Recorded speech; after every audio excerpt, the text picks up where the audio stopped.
Hello children, welcome back to another video from Science World. I hope you are doing well and getting help from my videos.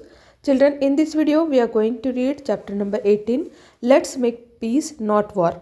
Book exercises and question answers, Social Science Class 5 Milestones book. बच्चों ये हमारा last video है. हमने सारे chapters पढ़ लिए हैं और सारे चैप्टर्स के जो क्वेश्चन आंसर्स और बुक एक्सरसाइजेज हैं वो भी आपको मिल गए हैं. Okay, so let's start book exercises.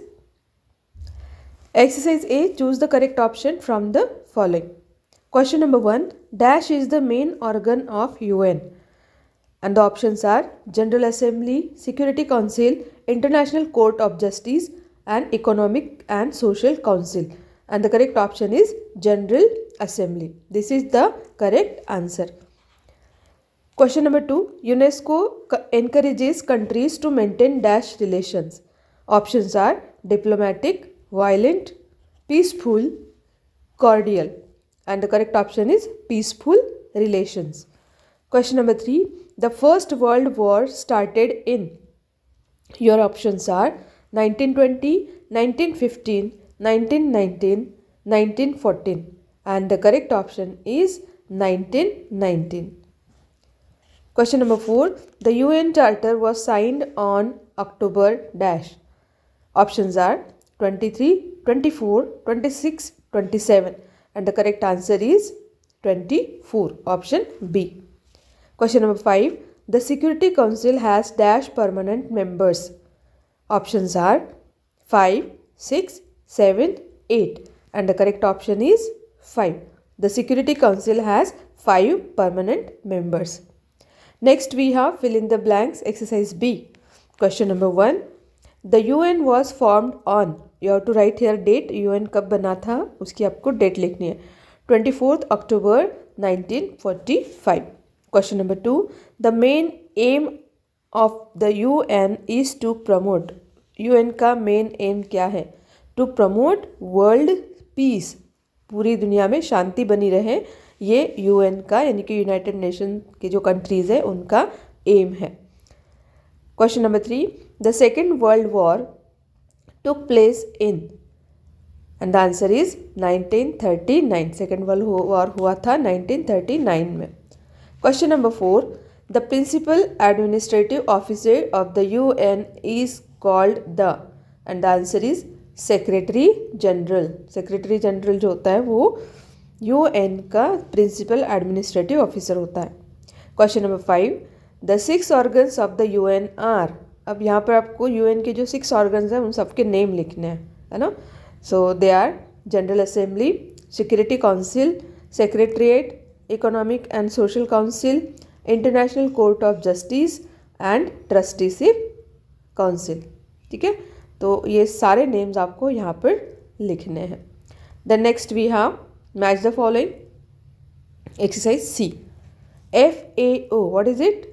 Yes, it is freedom from hunger. FAO. This organization works for people, those who don't get food, enough food. Question number 2. UNICEF. UNICEF will match with welfare of children. This organization works for children. WHO, who? We will match it with health of people. It is related to health of people worldwide. ILO, better working conditions for employees. 5th, UNESCO, education, science and culture से related ये organisation है. तो आपको exam में कोई सा भी ये मैच करने के लिए भी आ सकता है या फिर इनके फुल फॉर्म लिखने के लिए आते हैं एग्ज़ाम में. तो इनको आपको अच्छे से इनके फुल फॉर्म्स लर्न करने हैं. ठीक है. Next we have write T for true and F for false. Exercise D. Question number 1. After the First World War ended, several nations of the world came together and decided to form the United Nations. This sentence is false.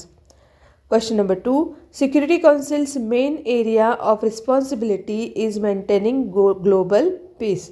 This sentence is correct. True. Question number 3. The International Court of Justice is based at Hague in Netherlands. This is also correct, true.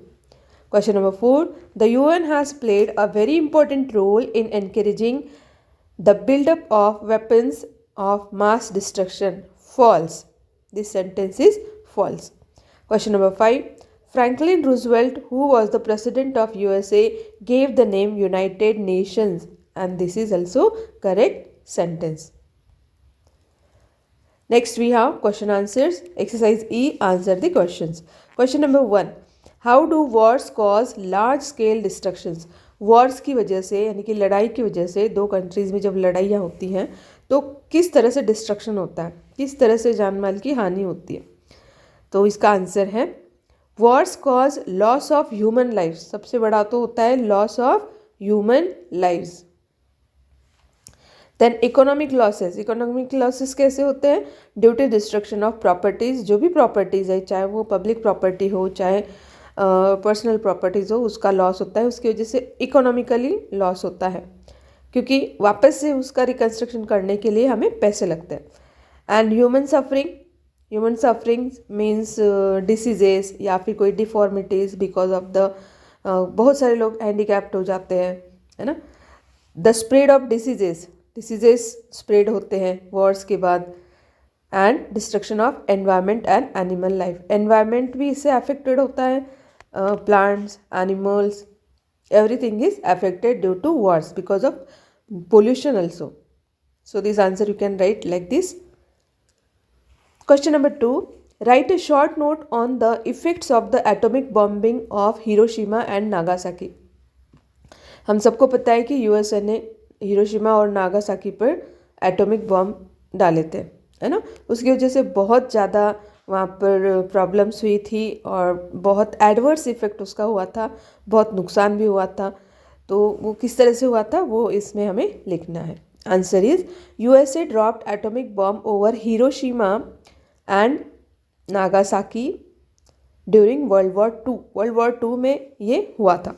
A large number of people died because of Burns. बहुत सारे लोगों को heat की वजह से Burns हुए थे पूरी बॉडी पे. Then radiations. Radiation means atomic bomb का जब ब्लास्ट होता है तो उसमें से जो रेडिएशंस निकलते हैं उसकी वजह से बॉडी में डिफॉर्मिटीज़ आती है. सिकनेस. बहुत सारे लोग बीमार हो गए थे. And mall nutrition. Mall nutrition means खाने को नहीं था उनका, है ना. खाने को कुछ भी नहीं मिल रहा था उस टाइम क्योंकि हर जगह सिर्फ आपको ऐश और मिट्टी के ढेर दिखाई दे रहे थे. The water bodies were poison. जो वाटर बॉडीज़ थी वो पॉइजन हो गई थी. वहाँ का पानी पीने लायक नहीं था. हॉस्पिटल, स्कूल्स, चर्चेज ये सब डिस्ट्रॉय हो गए थे. बिल्डिंग्स जो थी वो गिर गई थी. There was no transport communication network. वहाँ पर कोई भी ट्रांसपोर्ट का और कम्युनिकेशन का नेटवर्क नहीं बचा था. तो इस तरह से बहुत ज़्यादा नुकसान लोगों का उस टाइम हुआ था. Next we have list out some of the problems faced by the UN in the present day scenario.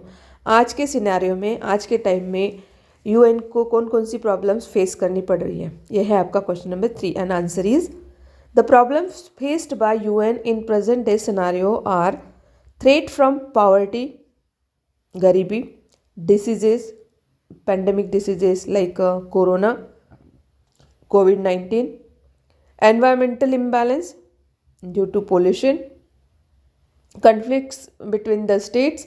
Countries के बीच में conflicts यानी कि कहासुनी हम बोलते हैं, या दो स्टेट्स के बीच में पीसफुल रिलेशन नहीं होते हैं तो उसको हम conflicts बोलते हैं. Violence and massive human rights violations within the states. Then threat from terrorism, nuclear weapons of mass destruction. ये सारे जो प्रॉब्लम्स हैं ये आज के समय में यूएन को फेस करने पड़ रहे हैं. Then next we have question number 4. Mention the objectives of UN. UN के ऑब्जेक्टिव्स क्या हैं? First one is to develop friendly relationship among the countries. Countries के बीच में फ्रेंडली रिलेशनशिप्स को डेवलप करना. To respect equal rights and freedom of all human beings. सारे human beings का, सबका, पूरे मानव जाति का रिस्पेक्ट करना और उनकी जो राइट्स हैं और उनका जो फ्रीडम है उसका रिस्पेक्ट करना।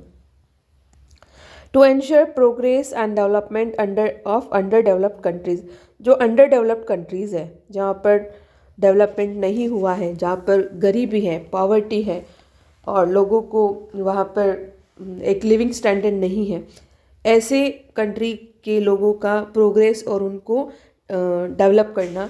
Next, to have respect for basic human rights, हमारे जो बेसिक ह्यूमन राइट्स है, हमने एक चैप्टर में पढ़े थे सारे बेसिक हमारे जो ह्यूमन राइट्स हैं उनके बारे में, तो उनका रिस्पेक्ट करना, उनका एक्सप्लॉयटेशन नहीं करना। नंबर 5 है to improve education in poor countries and preserve the environment, जो पुअर कंट्रीज़ हैं उसमें उनमें एजुकेशन प्रोवाइड करना बच्चों को, और जो एनवायरनमेंट है हमारा उसको प्रिजर्व करना, उसको प्रोटेक्ट करना, उसको कंजर्व करना। ठीक है, तो ये सारे हमारे ऑब्जेक्टिव्स है यूएन के, यूनाइटेड नेशंस के। Next we have question number 5, what are the functions of FAO। FAO के फंक्शन क्या है? FAO means food and agricultural organisation. ठीक है, तो इसके क्या फंक्शंस हैं? First, it warns countries about the shortage of food during the times of war, natural calamities like famine, floods and emergencies। World में कभी भी कहीं इमरजेंसीज हो जाती है, जैसे फेमिन हो गया, फ्लड्स हो गए, या तो ऐसे जो कैलमिटीज़ आती है या फिर वॉर्स होते हैं कंट्रीज़ के बीच में, तो शॉर्टेज ऑफ फूड हो जाता है, लोगों के लिए फूड की कमी हो जाती है। तो ऐसे टाइम को जो कंट्रीज़ हैं उनको वार्न करना about the shortage of food. Second, help poor Nations increase their food production, जो पुअर नेशंस हैं, गरीब जो देश है, उनको फूड प्रोडक्शन में हेल्प करना। वो कैसे करते हैं help? By educating them on methods of improved agriculture, जो एग्रीकल्चर की इम्प्रूव्ड मेथड्स हैं उनके बारे में उनको बताना, उनको एजुकेट करना।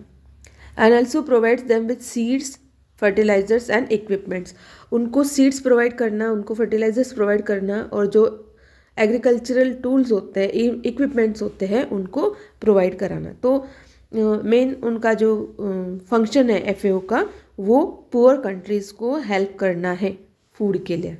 Okay, then next we have exercise F, think and answer question number 1, what is a peace keeping force. Peace keeping force क्या होता है? And answer is UN's peace keeping force is a military force in a particular area that maintains international peace and security. ये UN का ऐसा piece keeping force है, यहाँ troops है ना, सैनिकों के, सोल्जर्स के ट्रूप्स हैं जो अलग अलग जगह पर काम करते हैं। तो ये एक तरह का मिलिट्री फोर्स है और वो इंटरनेशनल पीस यानी कि कंट्रीज़ के बीच में पीस हो, सिक्योरिटी हो, इसलिए वो काम करते हैं। Soldiers are sent to country where there is a war और fighting in order to try to prevent more violence. तो ये जो सोल्जर्स होते हैं दे आर वेरी ट्रेंड, वो ट्रेंड सोल्जर्स होते हैं। और जब भी किसी कंट्री में वॉर की सिचुएशन होती है, चाहे वो दूसरी कंट्री के साथ हो या फिर इंटरनल उनका सिविल वॉर हो या फिर कहीं वायलेंस ज़्यादा हो रहा हो, तो उसको प्रिवेंट करने के लिए इन सोल्जर्स को वहाँ पर सेंड किया जाता है। Peacekeeping forces are usually made up of troops from different countries. और ये जो सोल्जर्स होते हैं वो किसी एक कंट्री के नहीं होते हैं, इनके जो ट्रूप्स बनते हैं they are from different countries, अलग अलग कंट्रीज से ये सोल्जर जो है वहाँ पे ट्रेन किए जाते हैं। इंडिया से भी बहुत सारे सोल्जर्स जो हैं पीस कीपिंग फोर्स में जाते हैं। ओके, तो this is the answer of question number 1।